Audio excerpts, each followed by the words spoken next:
Merhaba arkadaşlar, bugün el açması peynirli kapalı pide yapacağız. Çok hızlı yapabileceğimiz bir şey.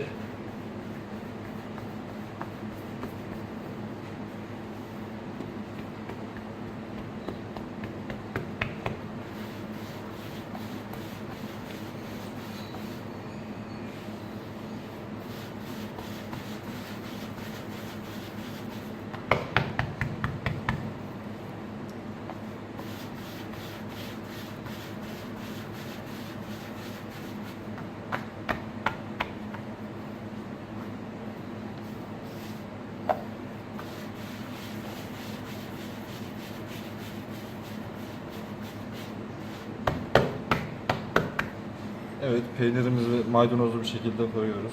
İsterseniz içine baharat atabilirsiniz.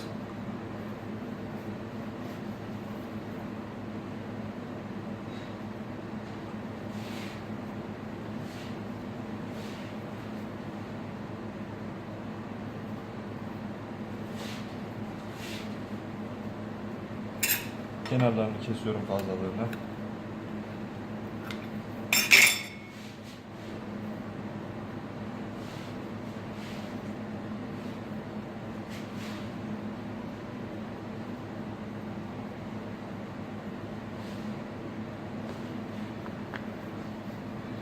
Ve fazla hamurumu ben atmayacağım.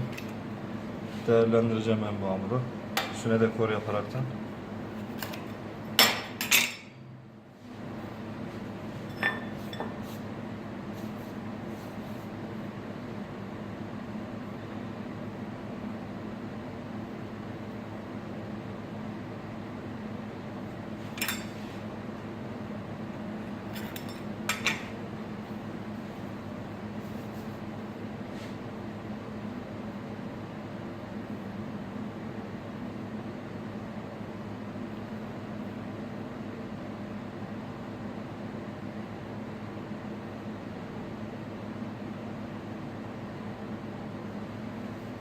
Şöyle pidemiz hazır.